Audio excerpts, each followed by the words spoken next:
वहिनी काय चाललंय? हा एक काही विशेष सूप बनवायचं आहे ना. हो. तुम्हाला कुठलं सूप आवडतं? Lemon coriander. Lemon coriander. Wow, माझं तर एकदम फेवरेट आहे लेमन कोरिएंडर. चला मग आज आपण बनवूया लेमन कोरिएंडर सूप, जे अगदी आमच्या सुबंध वहिनीच्या आवडीचं आहे. तर चला मग पटकनी सोपं आणि easy lemon coriander. Lemon coriander soup करायचं म्हटलं तर ताजी ताजी मस्त कोथिंबीर तर हवीच. छान हिरवीगार एक पेंडी मी घेतली आहे आणि हे धुवून वगैरे छान घ्यायची आहे आपल्याला. आता लेमन कोरिएंडर. आता हे लेमन कोरिएंडरचं सूप का बनवायचं? ते लिंबू आणि कोथिंबीर एकत्र घेतल्याने रोगप्रतिकार शक्ती वाढते, पचन सुधारतं आणि वजन कमी करण्यास मदत होते. आपल्या शरीरातील जे विषारी घटक असतात ते बाहेर पडतात या लेमन कोरिएंडर सूपने. कारण का? तर त्यात व्हिटॅमिन सी, अँटीऑक्सिडंट आणि फायबर भरपूर प्रमाणात असतात, की जे आपली त्वचा, हृदय आणि रक्तातील साखर नियंत्रित ठेवण्यासाठी फायदेशीर ठरतात.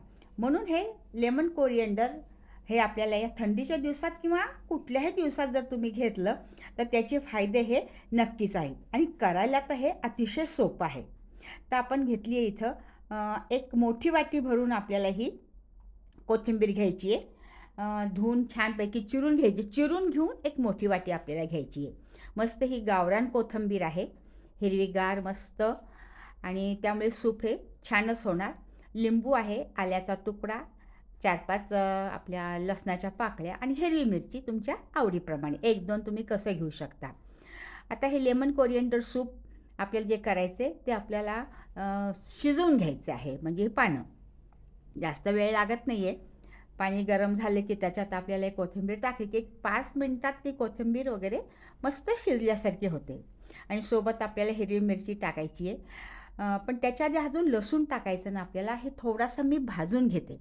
याच्यात तेल तूप काहीही टाकायचं नाही आहे. कोरड्याच या लसणाच्या कळ्या थोड्याशा अशा भाजून घ्यायच्या. का? तर सूपमध्ये तो लसणाचा एक कच्चेपणाचा वास असतो, तो कच्चेपणाचा वास निघून जातो.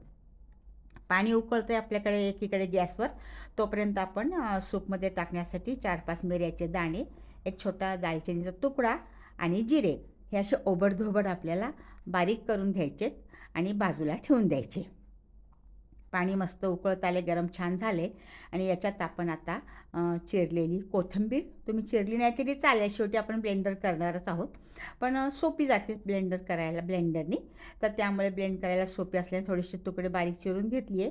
त्याच्यातच आल्याचा छोटा तुकडा आणि हिरवी मिरची आपण आपल्या आवडीप्रमाणे टाकायची. तुम्ही नाही टाकली तरी चालेल, पण चव छान लागते. आणि आपण जो मसाला कुटून घेतला होता तो मसाला, हे सगळं जास्त काहीही साहित्य लागत नाही आपल्याला.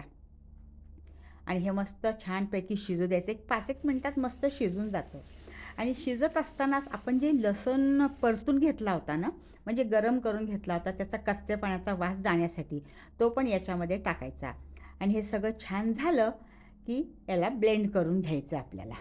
असं मस्त बघा, तुम्ही बघू शकता छान झाले आणि आपण हे ब्लेंड करून घेणार आहोत. खरं म्हणजे बरेच जण काय करतात याच्यामध्ये बऱ्याच वेगळ्या भाज्या टाकतात, कोबी, गाजर वगैरे.